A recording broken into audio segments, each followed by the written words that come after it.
Chinese manufacturers के Instagram, YouTube पे video viral हो रहे हैं जहां वो लग्जरी ब्रांड्स की सच्चाई दुनिया के सामने ला रहे हैं। हमीज का बैग जो 32 लाख का मिलता है उसकी एक्चुअल मैन्युफैक्चरिंग कॉस्ट सिर्फ 1.2 लाख है, मतलब 27 times markup price. Chanel, गुस्सी, Louis Vuitton, इन सब की कहानी भी कुछ ऐसी है। कोई 10 गुना प्राइस में बेच रहा है तो कोई 25 गुना। लेकिन उससे भी शॉकिंग रिवीलेशन ये है कि ये सारे लग्जरी ब्रांड्स हमेशा क्लेम करते हैं कि उनके प्रोडक्ट्स मेड इन फ्रांस या मेड इन इटली है, लेकिन एक्चुअली में ये चाइना में बन रहे हैं। यूएसए, यूरोप और इवन इंडियंस कमेंट कर रहे हैं कि हमें बेवकूफ बनाया जा रहा है, लग्जरी ब्रांड स्कैम है, हम ब्रांड्स की 25 गुना ज्यादा कीमत दे रहे हैं। लेकिन सोचने वाली बात यह है कि चाइनीज मैन्युफैक्चरर्स ये इंफॉर्मेशन अभी क्यों लीक कर रहे हैं। ये कोई कोइंसिडेंस नहीं है दोस्तों, ये यूएस चाइना टैरिफ वॉर से डायरेक्टली कनेक्टेड है। रिसेंटली ट्रम्प चाइना पर 145% टैरिफ लगा दिया, यानी कि चाइना से अमेरिका जाने वाला प्रोडक्ट पर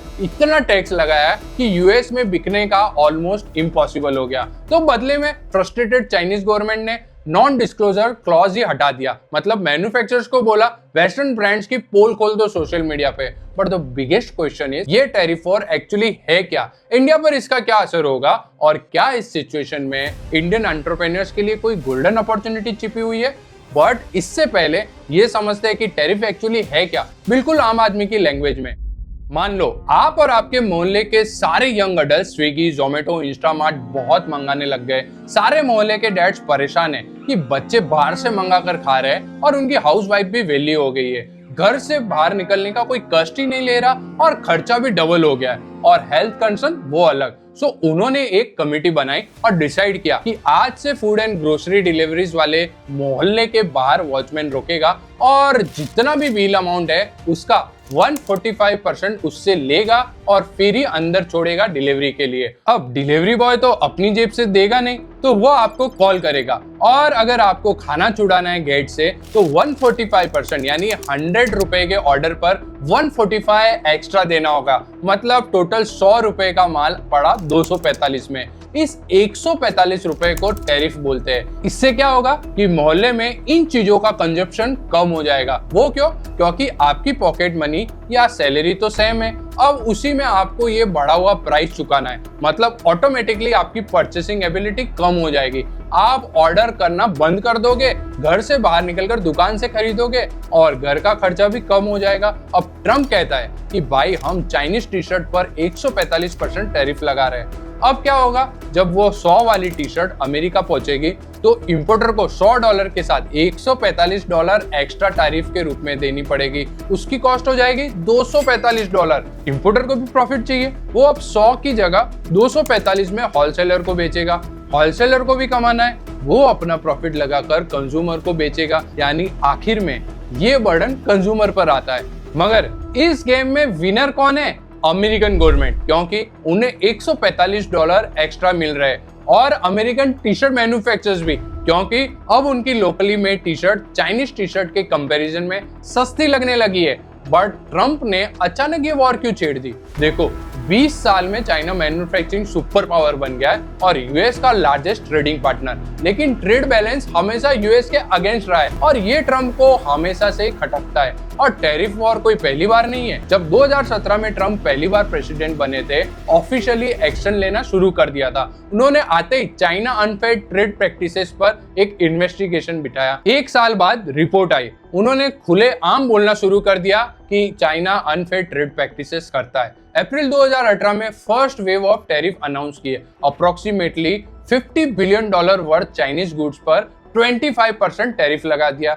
चाइना ने तुरंत रिटेलिएट किया, उन्होंने $50 बिलियन वर्थ अमेरिकन गुड्स पर सेम 25% टैरिफ लगा दिया। इस टैरिफ में प्राइमली यूएस के एग्रीकल्चर प्रोडक्ट्स टारगेट किए गए, सोयाबीन, मीट और विस्की। सितंबर 2018 में ट्रम्प ने $50 बिलियन से बढ़कर $200 बिलियन के चाइनीज गुड पर 10% टैरिफ लगा दिया और वार्निंग दी कि ये इंक्रीज होकर 25% हो जाएगा। चाइना तब भी नहीं डरा, उसने रेस्पॉन्स में $60 बिलियन यूएस गुड्स पर टैरिफ लगा दिया। 2019 में सिचुएशन और टेंस हो गई। ट्रम्प ने प्रीवियसली टैरिफ को 10% से इंक्रीज करके 25% कर दिया, और फिर चाइना ने अपनी यॉन करेंसी को डीवैल्यू किया। इससे चाइनीज एक्सपोर्ट्स और सस्ते हो गए। 2020 में कोविड आया तो थोड़ी शांति हुई। 2021 में ट्रंप के बाद बाइडेन प्रेसिडेंट बने और उन्होंने कुछ हद तक ट्रंप के टैरिफ्स कंटिन्यू रखे। फिर 2025 में ट्रंप फिर से सेकेंड टाइम पावर में आ गए और आप अभी देख ही रहे हो कैसे पावर में आते ही एक्शन मोड पर है। लेकिन ट्रंप ने सिर्फ चाइना पर ही नहीं बल्कि सारी दुनिया पर टैरिफ लगा दिया है। इंडिया पर भी यूएस ने 27% इफेक्टिव टैरिफ लगाया है। पर गुड न्यूज ये है कि चाइना पर 145%, वियतनाम पर 46% और बांग्लादेश पर 37% के कंपैरिजन में ये इंडिया पर बहुत कम है। और कुछ इंडियन सेक्टर्स जैसे फार्मास्यूटिकल्स और सेमीकंडक्टर्स को टैरिफ से एग्जम भी किया गया है। इस सिचुएशन में इंडिया को क्या फायदा हो सकता है ये समझने के लिए अब वापस चलते हैं लग्जरी ब्रांड्स वाली स्टोरी पे। Chanel, Louis Vuitton, Gucci, Prada जैसे सब ब्रांड्स जो made in Italy, made in France tag लगाते हैं, उनकी मैन्युफैक्चरिंग ऑलमोस्ट कंप्लीट होती है चाइना में। फिर सिर्फ लास्ट फिनिशिंग टचेस यूरोप में होती है ताकि लीगल तौर पर वो मेड इन यूरोप कह सके। पर जब चाइनीज मैन्युफैक्चरर्स ये इंफॉर्मेशन लीक कर रहे हैं, इसके पीछे 3 बड़े रिजल्ट्स निकल कर आ रहे हैं। पहला, ये ट्रेड वॉर का डायरेक्ट रिजल्ट है। चाइना से यूएस को एक्सपोर्ट कम हो गया है, फैक्ट्रीज को ऑर्डर कम मिल रहे हैं, मैन्युफैक्चरर्स फ्रस्ट्रेटेड है और उनकी ये फ्रस्ट्रेशन बाहर आ रही है।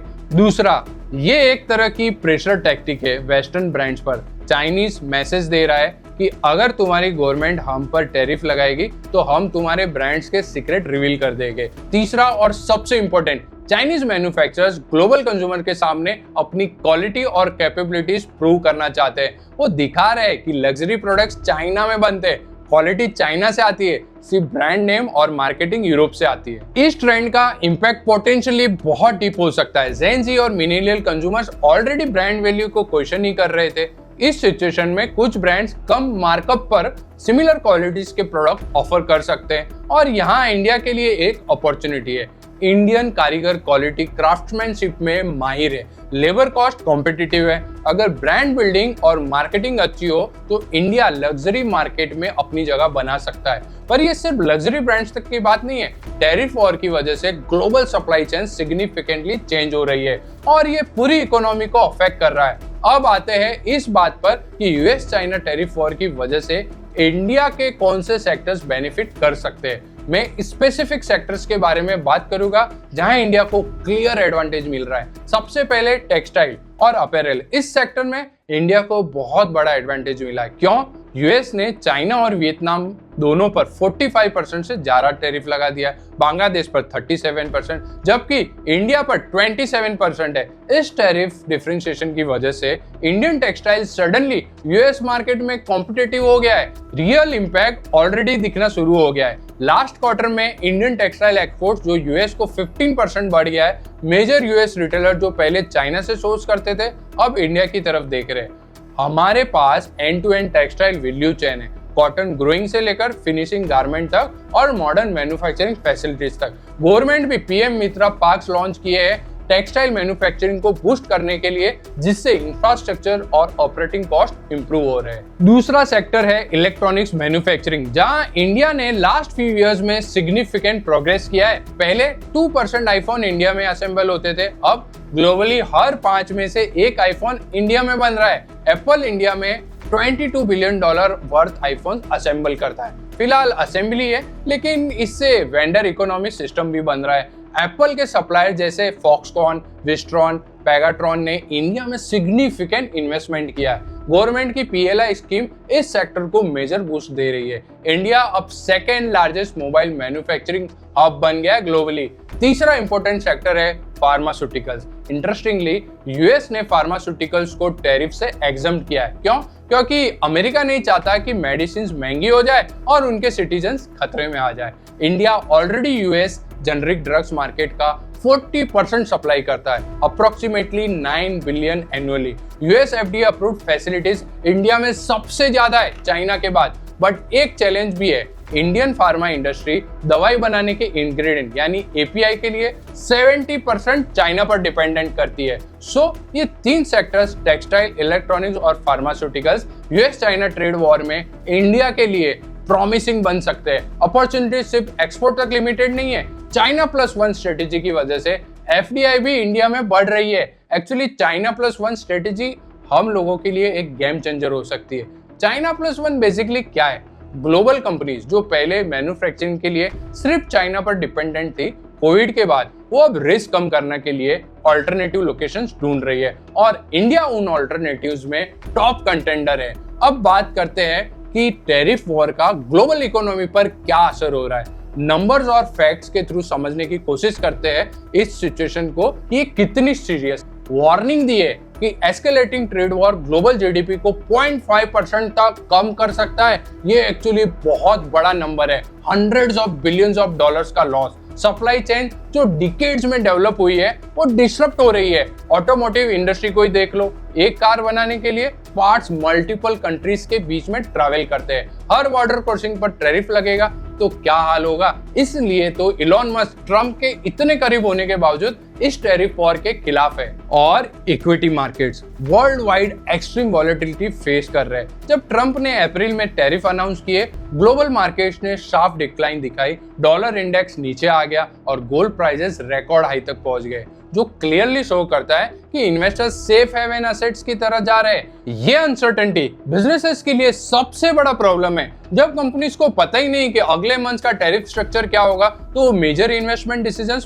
पोस्टपोन करते हैं, कैपिटल एक्सपेंडिचर्स प्लान्स होल्ड पर डाल देते हैं और हायरिंग फ्रीज कर लगा देते हैं। अप्रैल 2025 में US tariff policy almost daily change हो रही थी। एक दिन अनाउंसमेंट, अगले दिन क्लेरिफिकेशन, फिर एग्जम्पशन, फिर पॉज। इस तरह की अनप्रेडिक्टेबिलिटी बिजनेस प्लानिंग के लिए नाइटमेयर है। अब बात करते हैं ट्रेड रिलेशनशिप की। इंडिया का यूएस के साथ ट्रेड सरप्लस है, यानी हम यूएस को ज्यादा एक्सपोर्ट करते हैं इंपोर्ट से। 2023-24 में इंडिया ने यूएस को अप्रोक्सीमेटली 43 बिलियन डॉलर का एक्सपोर्ट किया और 38 बिलियन का इंपोर्ट। चाइना के साथ उल्टा है, इंडिया का मैसिव ट्रेड डेफिसिट है। हम चाइना से अप्रोक्सीमेटली 100 बिलियन डॉलर इंपोर्ट करते हैं और एक्सपोर्ट सिर्फ 16-17 बिलियन का। ये डेफिसिट कंटिन्यूसली कंसर्न रहा है। अप्रैल 2025 में यूएस ने इंडिया पर भी टैरिफ लगाए, लेकिन 26 to 27%। बट ट्रम्प के डील में इंडिया के लिए आज भी सॉफ्ट कॉर्नर है। जब हम यूएस गुड्स पर एवरेज 56% टैरिफ लगा रहे हैं, इनफैक्ट ऑटोमोबाइल पर 70%, फिर भी ट्रम्प ने इंडिया पर 27% टैरिफ ही लगाया है और उससे भी 90 दिनों के लिए पॉज पे डाल दिया है। लेकिन इस वॉर में इंडिया को रिस्क भी है। ये सब कंटिन्यू रहा तो ग्लोबल इकोनॉमिक स्लो डाउन पक्का है। ऐसा हुआ तो ग्लोबल डिमांड कम हो जाएगी, जिससे हमारे टोटल एक्सपोर्ट्स अफेक्ट हो गए। फॉरेन इन्वेस्टमेंट फ्लो भी स्लो हो जाएगा। फाइनल मेजर रिस्क है इंपोर्ट डंपिंग। जब चाइनीज प्रोडक्ट्स यूएस मार्केट में हाई टैरिफ की वजह से नहीं बिक पाते, तो मैन्युफैक्चरर्स ऑल्टरनेटिव मार्केट्स ढूंढते हैं। इंडिया एक लार्ज मार्केट है और चाइनीज मैन्युफैक्चरर्स एक्सेस इन्वेंट्री को इंडिया में डंप कर सकते हैं आर्टिफिशियली लो प्राइस पर। Friends, US China tariff war को अब तक हमने जितना डीपली एनालाइज किया है और देखा है कि इंडिया के लिए इसमें चैलेंजेस और अपॉर्चुनिटीज दोनों है। मेरे पर्सनल व्यू में इंडिया के लिए एक वाटरशेड मोमेंट है। 1991 में लिबरलाइजेशन ने सर्विस सेक्टर को बूस्ट किया था। 2025 का टैरिफ वॉर मैन्युफैक्चरिंग सेक्टर्स के लिए सिमिलर अपॉर्चुनिटी क्रिएट कर सकता है, पर यह विंडो लिमिटेड टाइम के लिए ओपन है। अब आप सोच रहे होंगे आगे क्या? मैं आपको कुछ क्वेश्चन देना चाहता हूं जिनके जवाब आप कमेंट्स में शेयर कर सकते हो। क्या चाइना अपने घुटने टेकेगा यूएस के सामने? क्या सच में इंडिया की कैपेबिलिटी है इस सिचुएशन को इनकैश करने की और मैन्युफैक्चरिंग डेवलप करने की? क्या लग्जरी ब्रांड्स का बबल बस्ट होगा चाइनीज मैन्युफैक्चरर्स के इन रिविलेशंस के बाद? दोस्तों, मेरा नाम है प्रकाश। अगर आपको ये वीडियो इंसाइटफुल लगी हो तो प्लीज लाइक करें और चैनल को सब्सक्राइब करें। Thank you so much for watching. मिलते हैं अगले वीडियो में, तब तक के लिए टाटा बाय बाय।